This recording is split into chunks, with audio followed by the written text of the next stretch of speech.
नमस्कार, आप देख रहे हैं हमारा YouTube चैनल गौतम नवाचार। आज के इस वीडियो में हम राज्य शिक्षा केंद्र के निर्देश के अनुसार शिक्षा की गुणवत्ता में सुधार के उद्देश्य से लर्निंग आउटकम आधारित एक आदर्श शिक्षण योजना का निर्माण कैसे करेंगे, आइए आज हम इस वीडियो के माध्यम से जानते हैं। साथियों, आदर्श शिक्षण योजना के निर्माण करने के लिए हमें विषय वस्तु, पाठ्यपुस्तक एवं लर्निंग आउटकम आधारित टीचर हैंडबुक और दक्षता उन्नयन वर्क बुक की आवश्यकता पड़ेगी। साथियों, इस वीडियो में मैंने प्राथमिक शाला कक्षा 5 विषय हिंदी पाठ 1 की शिक्षण योजना एक उदाहरण स्वरूप प्रस्तुत की है। साथियों, आप इसी प्रकार से अपने अलग अलग विषय के आधार पर समस्त पाठों की शिक्षण योजना तैयार कर सकते हैं। आइए साथियों, 9 कॉलम पर आधारित शिक्षण योजना किस प्रकार बनानी है जानते हैं। साथियों, यहाँ पर 9 कॉलम दिए हुए हैं, हम देख लेते हैं 9 कॉलम। पहला कॉलम है हमारे पास अवधारणा क्षेत्र, दूसरा कॉलम है पाठ का नाम एवं क्रमांक, तीसरा कॉलम पेडागॉजिकल प्रक्रिया या गतिविधियां एवं प्रस्तावना, चौथा कॉलम है सुझावात्मक सहायक शिक्षण सामग्री, पांचवा कॉलम है अनुमानित समय या कालखंड, और छठवां कॉलम है लर्निंग इंडिकेटर, और सातवां कॉलम है मूल्यांकन हेतु गतिविधियां एवं प्रश्न, और आठवां कॉलम है आओ करके सीखें घर में या खेल खेल में, और नौवां अंतिम कॉलम है लर्निंग आउटकम्स। तो साथियों, इन 9 कॉलम पर आधारित एक आदर्श शिक्षण योजना का निर्माण हमें करना है। तो साथियों, आइए हम 9 कॉलम पर आधारित शिक्षण योजना का निर्माण कैसे करेंगे देखते हैं।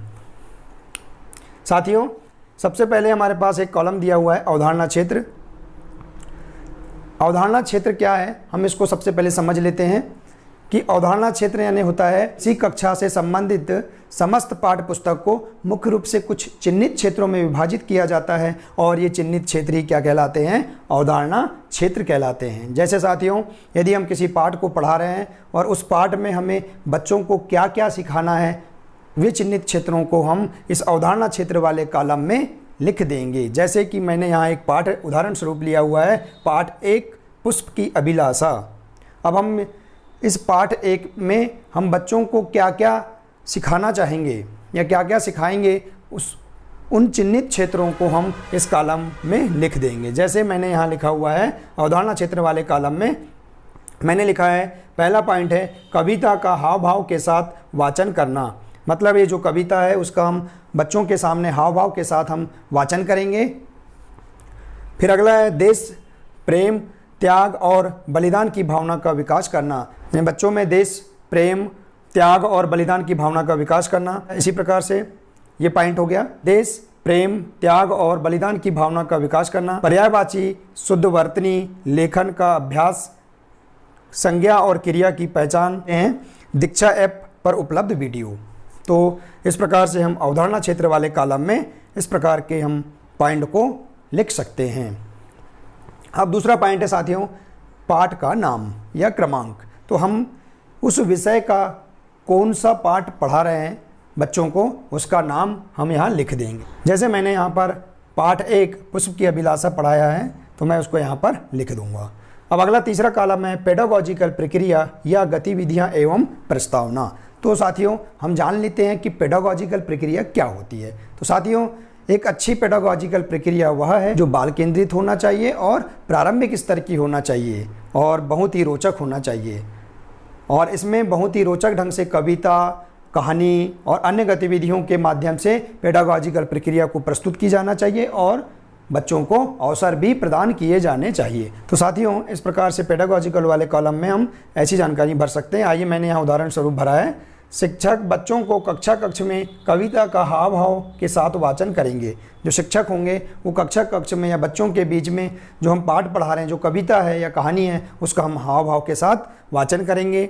ये पॉइंट को हम लिख सकते हैं। इसी प्रकार से हम और भी अन्य पॉइंट लिख सकते हैं। जैसे मैंने यहाँ लिखा है दूसरा पॉइंट, शिक्षक छात्रों से आपसी चर्चा करके शब्दों के विलोम पर्यायवाची बताते हैं और उन्हें अपनी उत्तर पुस्तिका में लिखने को कहेंगे। शिक्षक जो हैं वो कक्ष में बच्चों को शब्दों के विलोम शब्द, शब्दों के पर्यायवाची शब्द बताएंगे और उन्हें अपनी उत्तर पुस्तिका में लिखने के लिए कहेंगे। तो ये हम गतिविधि भी यहाँ पर करवा सकते हैं। इसी प्रकार से अगला हम और भी पॉइंट लिख सकते हैं, दीक्षा ऐप पर उस पाठ से संबंधित जो उपलब्ध वीडियो हैं उसको बच्चों के बीच में दिखाएंगे और बच्चे उस वीडियो को देखकर अपनी समझ को विकसित करेंगे। ये था हमारे पास पेडागॉजिकल प्रक्रिया। तो साथियों अगला कॉलम है सुझावात्मक सहायक शिक्षण सामग्री। तो हम इस कॉलम को जान लेते हैं।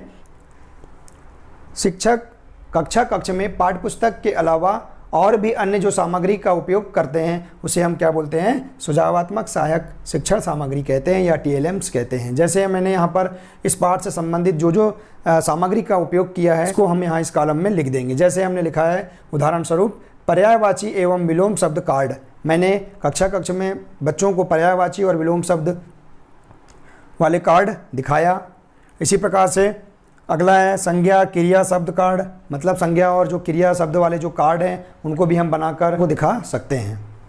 इसी प्रकार से दीक्षा ऐप में जो डिजिलैब के माध्यम से जो वीडियो हैं उनको भी हम यहाँ दिखा सकते हैं, तो ये TLM के रूप में हो सकते हैं। तो इस प्रकार से हम सुझावात्मक सहायक शिक्षण सामग्री वाले कॉलम में इस प्रकार की जानकारियाँ भर सकते हैं। साथियों आप अपने स्तर से और भी जानकारी यहाँ भर सकते हैं। अगला कॉलम है अनुमानित समय या कालखंड। तो साथियों अनुमानित समय या कालखंड क्या है, मतलब हम यदि उस पाठ को कितने दिनों में पूरा कर लेंगे या कितने दिनों में पूर्ण कर लेते हैं, इस प्रकार की जानकारी हमें यहाँ भरना होगा। जैसे मैंने यहाँ पर पाठ 1 पुष्प की अभिलाषा है, इसको हम यदि 4 कालखंड में या 4 दिनों में हम उसको पूरा कर लेते हैं तो हम यहाँ पर इस कालखंड को यहाँ दर्शा देंगे। तो साथियों प्रति कालखंड 1 दिन का 40 मिनट या 45 मिनट का होता है, तो हम यहाँ समय भी हम यहाँ दर्शा सकते हैं। इस प्रकार से इस कॉलम में हम ऐसी जानकारी यहाँ भर सकते हैं। इसी प्रकार अगला कॉलम है साथियों लर्निंग इंडिकेटर, इसे भी हम जान लेते हैं। तो साथियों लर्निंग इंडिकेटर यानी होता है सीखने के संकेतक। तो सीखने के संकेतक क्या होते हैं साथियों, इसके अंतर्गत सत्र के दौरान छात्र ने क्या सीखा और किस क्षेत्र में उसको और अधिक सीखने की आवश्यकता है, हम इस प्रकार की जानकारी यहाँ पर इस कॉलम में भर देंगे। जैसे मैंने यहाँ उदाहरण स्वरूप भरा हुआ है, बच्चे कविता के भाव स्पष्ट करते हैं। जब हमने इस पाठ को पढ़ाया तब उसके दौरान बच्चे ने क्या सीखा, हम यहाँ पर जानकारी भरेंगे। तो जैसे मैंने बताया कि बच्चे कविता के भाव स्पष्ट करते हैं। इसी प्रकार से शब्दों के पर्यायवाची एवं संज्ञा क्रिया बता पाते हैं। जो शब्द होते हैं उनके पर्यायवाची शब्द और संज्ञा शब्द और क्रिया शब्द बता पाते हैं। इसी प्रकार से हम और भी पॉइंट लिख सकते हैं, जैसे विलोम शब्दों को बता पाना, और अगला पॉइंट भी लिख सकते हैं हम शब्दों की शुद्ध वर्तनी बता पाते हैं। तो इस प्रकार की और भी जानकारियाँ आप लर्निंग इंडिकेटर वाले कॉलम में भर सकते हैं। तो अगला है साथियों मूल्यांकन हेतु गतिविधियाँ एवं प्रश्न। तो साथियों मूल्यांकन हेतु गतिविधियाँ एवं प्रश्न क्या है, हम इस कॉलम को जान लेते हैं। पाठ्यपुस्तकीय ज्ञान को याद करने की क्षमताओं का परीक्षण किया जाता है और इसमें ऐसे प्रश्नों को शामिल करना चाहिए जिसका कोई एक उत्तर नहीं होता और जो बच्चों के सामने चुनौती पेश करते हैं। तो इस प्रकार की जानकारी हम यहाँ पर इस कॉलम में भर सकते हैं। तो इस प्रकार ये था मूल्यांकन हेतु गतिविधियाँ एवं प्रश्न। जैसे कविता के कवि का नाम लिखिए, हम बच्चों से प्रश्न करेंगे ये जो कविता है इसके कवि का क्या नाम है, ऐसे प्रश्नों को यहाँ शामिल कर सकते हैं। अगला है दिए गए शब्द नीर, धरती, जल का पर्यायवाची शब्द लिखिए, हम ऐसे भी प्रश्न कर सकते हैं। इसी प्रकार से अगले और भी जानकारी हम यहाँ पर लिख सकते हैं, जैसे और निम्न शब्दों में संज्ञा व क्रिया शब्द छाटिए। यहाँ शब्द दे दिए हमने पुष्प, चाहना, गूथा, हरि, देव इत्यादि। तो इस प्रकार की जानकारी हम इस मूल्यांकन हेतु गतिविधियाँ एवं प्रश्न वाले कॉलम में भर सकते हैं। आप अपने स्तर से भी और भी अन्य जानकारियाँ भर सकते हैं। साथियों अगला कॉलम है आओ करके सीखें घर में या खेल खेल में। तो साथियों आओ करके सीखें घर में या खेल खेल में, आइए हम इस कॉलम को जान लेते हैं। साथियों आओ करके सीखें घर में या खेल खेल में, यह एक ऐसा स्थल है जहाँ पर बच्चा कुछ ना कुछ अवश्य सीखता है और इसके माध्यम से बच्चे में रुचि भी बनी रहती है। तो साथियों हम इस कॉलम में जैसे मैंने यहाँ बताया है अपने आसपास पाए जाने वाले फूलों की सूची बनाइए। तो हम यहाँ पर बच्चों को कुछ करने के लिए दे सकते हैं, जैसे अपने आसपास पाए जाने वाले फूल जो हैं उनकी सूची बनाइए। इसी प्रकार से बाल सभा में कविता का हाव भाव के साथ वाचन कीजिए और अन्य पॉइंट हम जोड़ सकते हैं इसमें, जैसे पुष्प पर कुछ पंक्तियाँ लिखिए। अगला है पानी, पृथ्वी, फूल के पर्यायवाची शब्द भी लिखिए। तो हम इस प्रकार इस पाठ से संबंधित जो जानकारियाँ हैं यहाँ पर आओ करके सीखे वाले कॉलम में हम भर सकते हैं। साथियों, आप भी अपने स्तर से अन्य जानकारियाँ यहाँ भर सकते हैं। तो साथियों, अगला कॉलम है लर्निंग आउटकम्स। तो साथियों, लर्निंग आउटकम क्या होते हैं जान लेते हैं।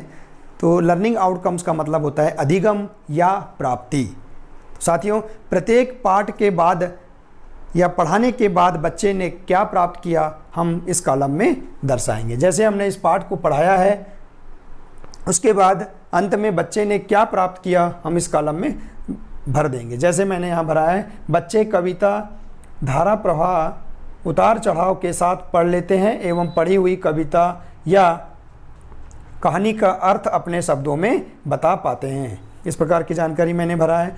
इसी प्रकार से अगला पॉइंट, शब्दों के विलोम शब्द पर्यायवाची शब्द बता देते हैं। साथियों, मैंने यहाँ उदाहरण स्वरूप ये पॉइंट बताया है, आप अपने स्तर से और भी अन्य जानकारियाँ इस कॉलम में भर सकते हैं। तो साथियों, एक अच्छी आदर्श शिक्षण योजना का निर्माण करने के लिए हम उस विषय से संबंधित पाठ्यपुस्तक, लर्निंग आउटकम आधारित टीचर हैंडबुक एवं दक्षता उन्नयन वर्कबुक का हम उपयोग करते हुए हम एक आदर्श शिक्षण योजना का निर्माण कर सकते हैं। इस प्रकार से मैंने पाठ 1 का उदाहरण बताया है। इसी प्रकार से आप इसी के नीचे पाठ 2, पाठ 3 मतलब उस विषय के समस्त पाठों की शिक्षण योजना बना सकते हैं।